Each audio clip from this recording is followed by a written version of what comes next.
What's up, gang? Kawaii50 here with, yes, another FGO JP video. It seems weird that I've been doing a lot of these lately, but honestly, I relish it. I welcome it. These are the shakeups I have been wanting to talk about in this game, and I'm very excited that I actually have reason to do so, to help you get ready to future-proof your team for all the crazy stuff that's going to be happening on JP.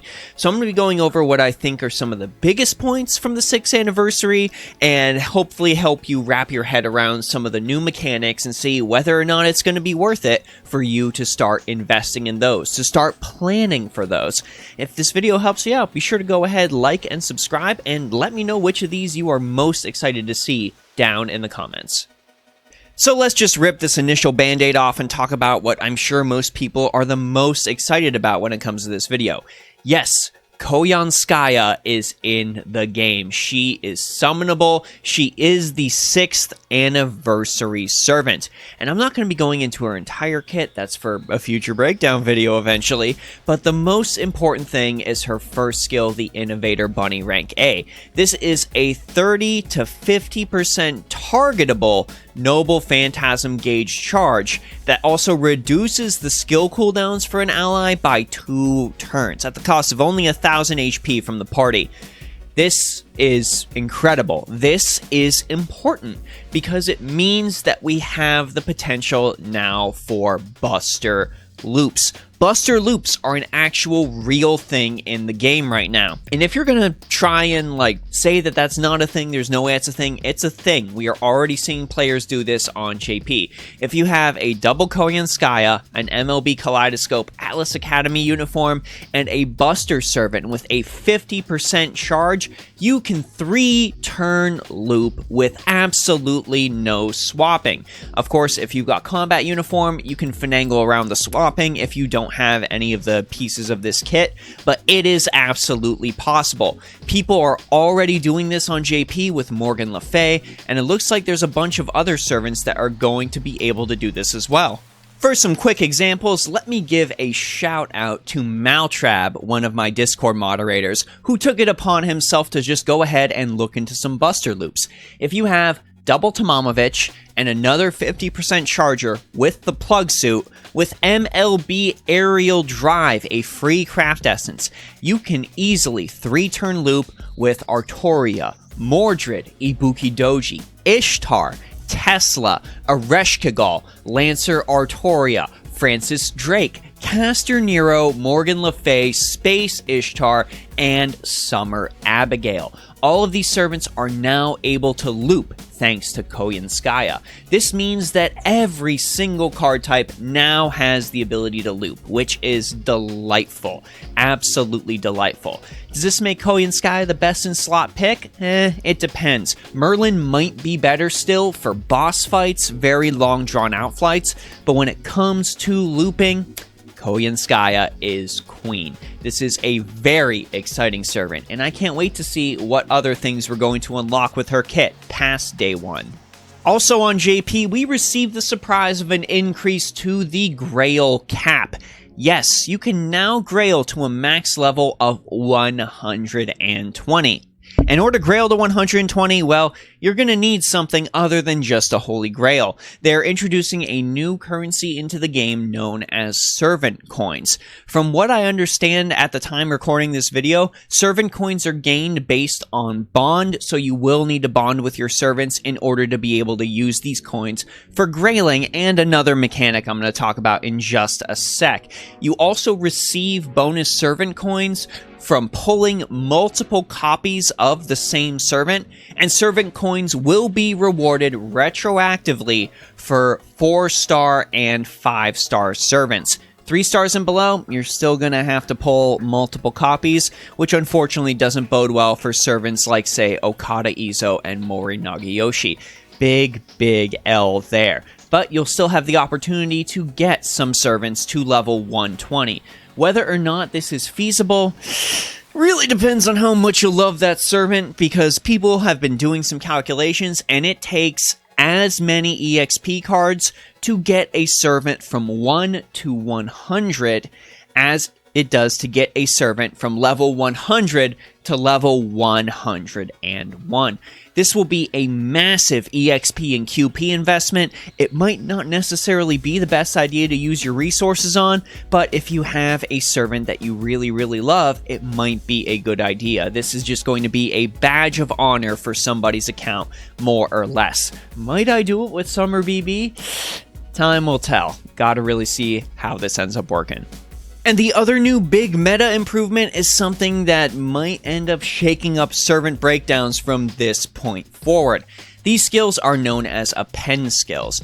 Now, I would like to give a massive shout out to Shiny Klefki over on the Grand Order subreddit, who went ahead and broke these down super early this morning. Massive shout out to you, Shiny Klefki.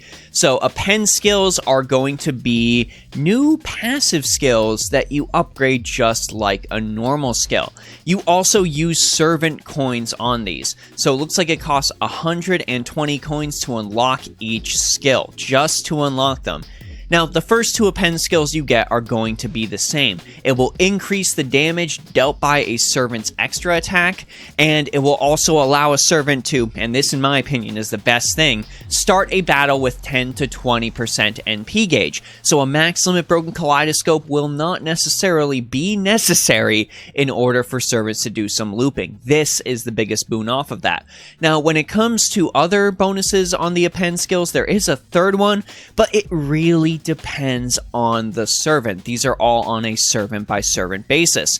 What Shiny Klefki provides as an example is Summer Tomoe's third skill, which increases the attack power she deals against alter ego servants by 20 to 30%, an extra 20 to 30% attack power against those alter egos.